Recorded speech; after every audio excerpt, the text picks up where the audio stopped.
On my second trimester update with my pregnancy.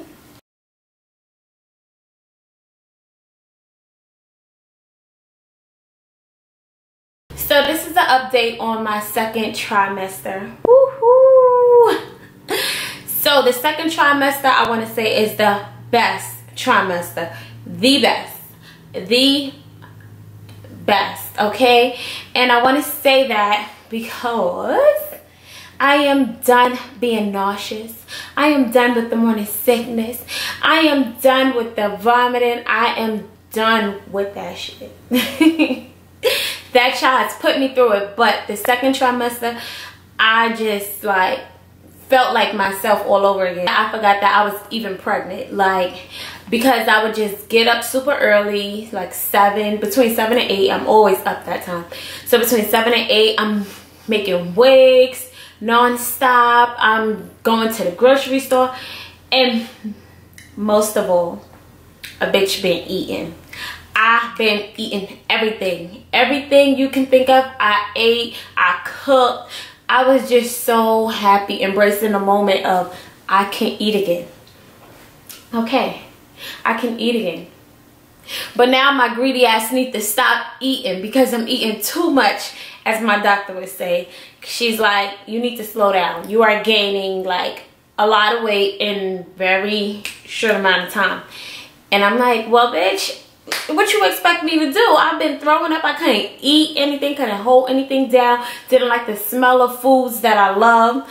So now that I can eat again, I'm eating everything. Matter of fact, I want to talk about the symptoms and how I was feeling, but before I do all that, I do want to just state there was one main problem during my second trimester that had me worried the entire trimester. But like God put me in this predicament to maybe speak about it and maybe give someone else faith that may be going through this or will go through this in the future.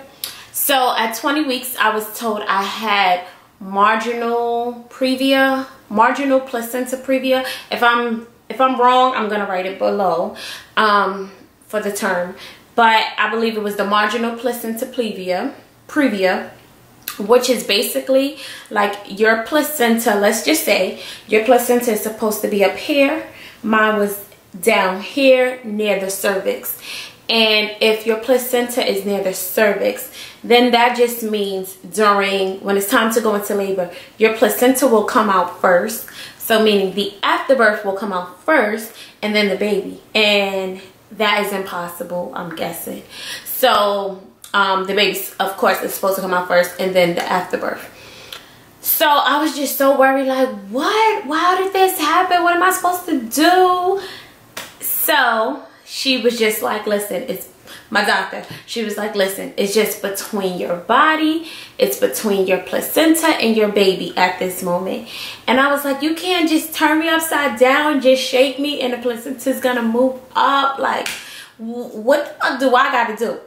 Because I did not want to have a C-section, and that would be if you have a placenta previa, like marginal, where it's near the cervix but not on the cervix, or there's one where it completely covers your entire cervix, which means you have to get a C-section.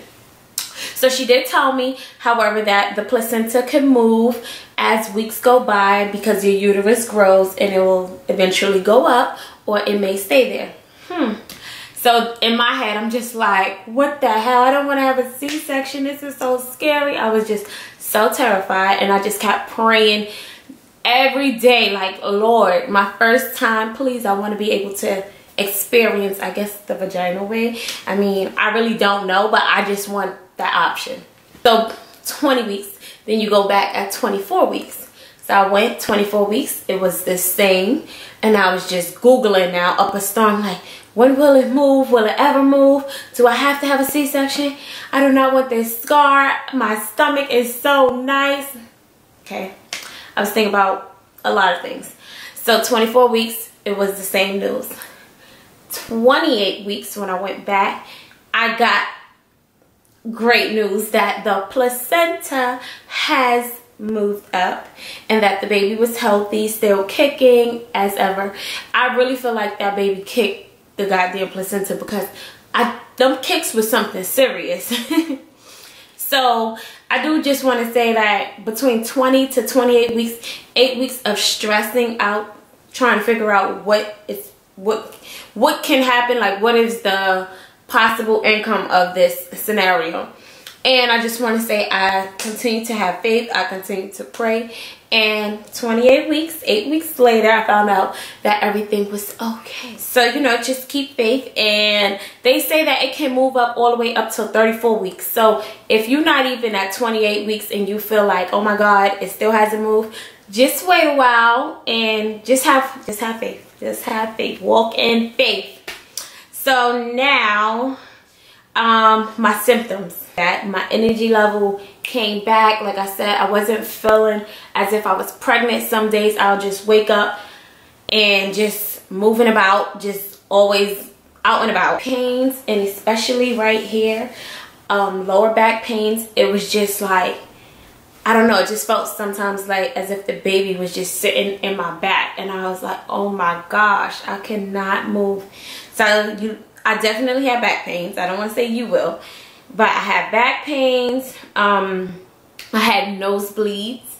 My nose would just randomly just be bleeding out of nowhere, or if I'm blowing my nose, or if it's very stuffy in my house, my nose will bleed. And I definitely got two humidifiers. A good symptom was that my baby was growing, because her kicks got stronger and stronger and stronger. Like, you can actually see, it looks like a little knuckle is just running across your stomach. And every time I try to capture the moment, she just stops. Like, it's like she knows that I'm about to record her. So another symptom that I experienced was my skin. I noticed that my skin was very dry, especially my nose areas. Like, whenever I put on foundation, you'll see the little flakes. So it was very dry. I had to keep moisturizing. And also my line definitely got darker. So as you can see it, and the line also had went up, but it got darker. Also felt like I was glowing. I felt like my skin was still looking very glowy, and I just had that highlight on my face without having highlight on my face. I gained about 25 pounds during the second trimester. Another thing was that my iron level dropped. I was prescribed to take 2 pills a day, iron pills, along with the vitamin C, so that it helps with constipation, because iron pills causes constipation. So the vitamin C helps balance it out. Another thing is that you want to stay hydrated. As much, like, I would drink, but I don't drink a lot, and that's normally me. So now I'm trying my best to drink a lot of water, and also with a lot of ice. I love crushed ice, so I have to drink my water with a lot of crushed ice. But let me just tell you, the second trimester is such a huge relief for anyone that is out there that has been feeling how I was feeling during my first trimester, as if things won't get better. Trust me, it will.